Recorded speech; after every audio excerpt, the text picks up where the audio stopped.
It's 7 a.m. and the world is already shouting. Your phone lights up before your eyes even open.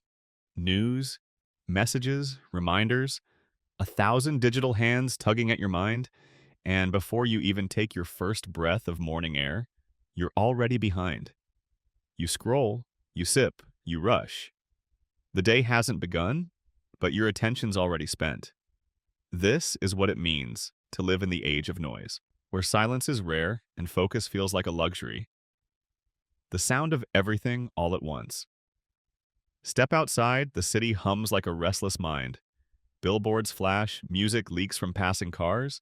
Everyone's talking, no one's listening. Even your thoughts have background music now. Playlists, podcasts, pings, opinions, the soundtrack of endless stimulation. But here's the irony. We've mistaken volume for vitality. We think the louder our world, the more alive we are. But in truth, noise doesn't make us feel alive. It just keeps us from feeling anything too deeply. Somewhere between the buzz and the scroll, we forgot what it means to simply be. The fractured mind. Focus used to be natural, like breathing. You'd sit down, read, think, build, one thought leading to another, a quiet chain of understanding. Now, every thought has to fight to exist. A notification cuts it, an ad steals it, a random memory hijacks it. Your mind becomes a crowded street where every idea is honking for space. And here's the strange part. We've learned to crave that chaos, because silence now feels like withdrawal. Try it. Put your phone away for 10 minutes. Notice the itch in your brain? That's not boredom. That's detox. The world has trained us to believe that stillness is laziness, and attention is currency. But the truth is, your focus is your life. Where it goes, everything follows. The invisible drain. There's a quiet exhaustion that modern life doesn't talk about. Not the kind that comes from work, but from constant fragmentation. You open one tab, then five. You start one task, then check 3 messages. You read half a paragraph, then remember you forgot something. Each tiny switch costs energy, like mental paper cuts. Individually small, collectively devastating. By noon, your brain feels heavy, but you can't explain why. You didn't run a marathon. You just existed online. We call it being busy, but what we really are is scattered. The myth of multitasking. We glorify multitasking as if juggling chaos is a badge of honor, but our brains aren't built for that. When you switch between tasks, your mind doesn't actually do 2 things at once. It just switches rapidly, burning energy with each flicker. It's like flicking a light switch on and off 100 times a second. You end up with a buzzing bulb and a higher electricity bill. And over time, that cost isn't just focus, it's depth. We lose the ability to go deep into anything.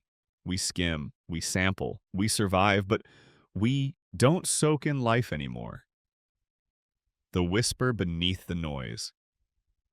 Somewhere inside you, beneath all the alerts and playlists and opinions, there's a voice that whispers. It doesn't shout. It doesn't scroll. It waits. You hear it sometimes, in the shower, on a late walk, in that rare moment when everything else goes quiet. It says things like, "This isn't working. Slow down. Remember what you actually care about." That's your attention, trying to come home. But the problem is, we mistake quiet for emptiness. We think if nothing's happening, something's wrong. We've forgotten that silence isn't the absence of sound. It's the presence of clarity. The emotional toll of noise. Let's talk about something most people don't admit. Constant noise makes us emotionally numb. When your brain never rests, your heart forgets how to feel. You start confusing reaction for emotion. You think you're engaged, but you're just overstimulated. That's why even joy feels shallow sometimes. You laugh, you scroll, you move on. No depth, no echo. Because to feel deeply, you have to linger. And lingering requires stillness, the one thing our world won't give you freely. The myth of motivation. We often think focus comes from motivation, like we just need the right playlist, the right coffee, the right quote to finally start working. But motivation is noisy. It's a spark, not a system. Real focus isn't found in hype, it's built in silence. It's the quiet decision to stay when your mind wants to flee. It's the slow rhythm of attention, like breathing underwater, steady and deep. Discipline is just devotion disguised as repetition. And every time you resist distraction, you're not losing excitement, you're gaining power. The tragedy of half living. There's a hidden sadness in living distracted. You never fully arrive anywhere. You're with a friend, but half in your inbox. You're at work, but half in a daydream. You're watching a sunset, but half in your notifications. And when everything is half, nothing feels whole. You begin to drift, not through places, but through moments. And someday you'll look back and realize you were there for everything, but present for almost nothing. That's the real cost of distraction. Not time, not productivity, presence. The slow art of reclaiming focus. But here's the good news. Focus isn't lost forever. It's just buried under noise, habits, and hurry. You can reclaim it quietly. Start small. One moment of silence in the morning before the phone. One task without switching. One walk without headphones. You'll feel resistance at first. Your brain will twitch, crave stimulation like a muscle waking from sleep. But stay with it, because on the other side of that discomfort is clarity, the kind that lets you actually hear your own thoughts again. The practice of presence. Think of your attention like sunlight. Scattered, it warms nothing. Focused, it can ignite. Your job isn't to have more hours, it's to shine better. So create friction between you and distraction. Turn off notifications. Move your phone to another room. Let boredom breathe. Then, when you sit to work, treat it like a sacred space. No noise, no rush, just depth. At first it feels unnatural, like you're swimming against the tide of the world. But that's because you are. Focus today is rebellion. It's a quiet revolution. The garden analogy. Imagine your mind as a garden. Every notification is a gust of wind scattering seeds. Every scroll is a footstep crushing sprouts. You wonder why nothing grows, but your soil never rests. Focus is how you tend the garden again. Weeding out noise. Watering one thing at a time. Letting stillness nurture roots. Because creativity, clarity, wisdom, they all grow in silence. Not in the storm of always on. The emotional return. Something beautiful happens when you regain focus. You start feeling again. Colors look brighter, conversations feel deeper, moments last longer. You stop reacting and start noticing. You rediscover awe, that quiet wonder you used to feel as a child, when the world was simple and full of secrets. Focus gives you that back. Not because the world got quieter, but because you did. The people you love.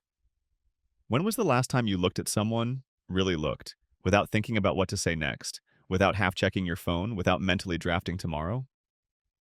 The people you love don't need more of your time. They need more of your attention. That's the most valuable gift you can give to anyone or to yourself. Because attention is presence, and presence is love made visible. The rebellion of silence. So maybe it's time to rebel, not with noise, but with quiet. Turn down the volume of the world so you can finally hear the rhythm of your own mind. Because silence isn't empty. It's full of answers. Every idea you've ever had, every realization that changed your life, came from a moment when the world stopped screaming just long enough for you to listen. That's not coincidence. That's clarity reclaiming its throne. The ending we never notice. At the end of the day, when the screens dim and the noise fades, you'll sit alone with your thoughts. And that silence, the one you spend all day avoiding, will finally have your full attention. It will ask you, did you live today or just react? And the answer won't come from your notifications. It will come from your heart if you've kept it quiet enough to hear. The world won't stop screaming, but you can stop listening to the wrong parts. Because focus isn't found, it's chosen. Every single day. One breath at a time, one quiet moment at a time. And maybe, just maybe, the silence you fear is the very thing trying to save you.